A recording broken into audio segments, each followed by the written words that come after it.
नमस्कार मंडळी. कधी असं होतं का की भेंडीची भाजी खायची इच्छा असते पण ती चिकट होते आणि खायची मजाच जाते.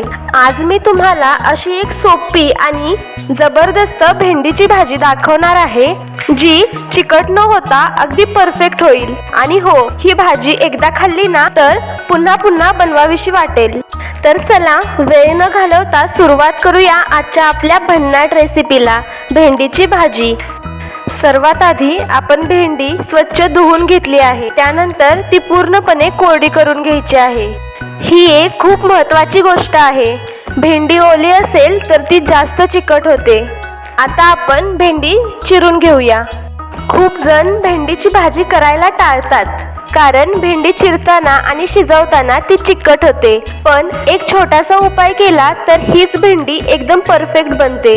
भेंडी नेहमी चिरण्याआधीच धुवून घ्या आणि ती पूर्णपणे कोरडी करून घ्यायची. भेंडी तर चिरून झाली. आता कांदाही बारीक चिरून घेऊया.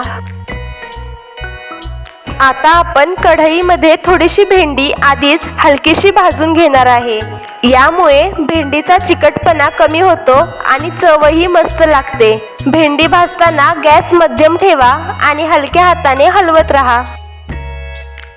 भेंडी सुरुवातीला थोडीशी भाजली की त्यात थोडंसं तेल घाला आणि परत एकदा व्यवस्थित भाजून घेऊया. आता बघा, भेंडीचा चिकटपणाही कमी झालाय आणि भेंडी व्यवस्थित भाजली गेलीये. चॅनलवर नवीन असाल तर अशा सोप्या रेसिपीजसाठी चॅनलला नक्की सबस्क्राईब करा. एका प्लेटमध्ये ही भाजलेली भेंडी काढून घेऊया. कढईमध्ये 2-3 चमचे तेल घ्या. तेल गरम झाल्यावर त्यात टाकूया मोहरी. मोहरी तडतडली की त्यात जिरे घाला.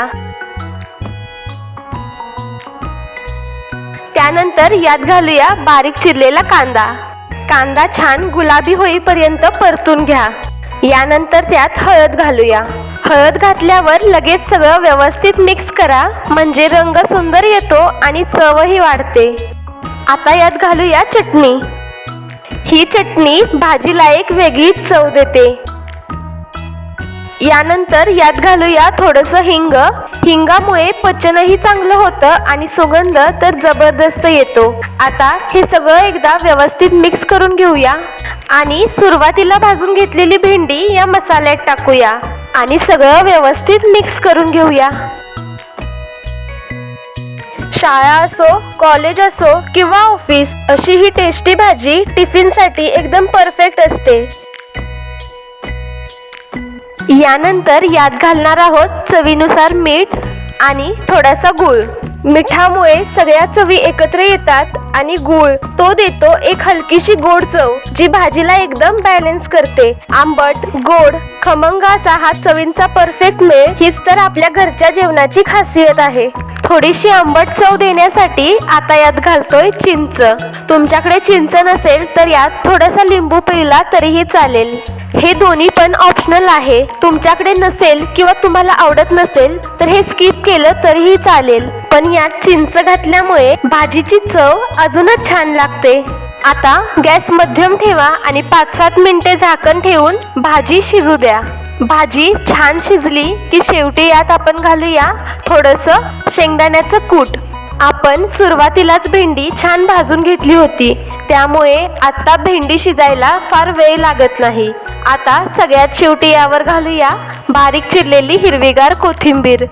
गरमागरम भेंडीची ही भाजी चपाती किंवा भाकरी सोबत सर्व करा आणि विश्वास ठेवा, घरच्यांकडून नक्कीच कौतुक होणार. कधी कधी साध्या गोष्टींमध्येच खरा आनंद असतो, जशी ही साधी भेंडीची भाजी पण चव मात्र अफलातून. जर तुम्हाला ही रेसिपी आवडली असेल तर व्हिडिओला लाईक करा. मित्रमैत्रिणींना, नातेवाईकांना नक्की शेअर करा. पुन्हा भेटूया एका नवीन रेसिपी सोबत. राम कृष्ण हरी.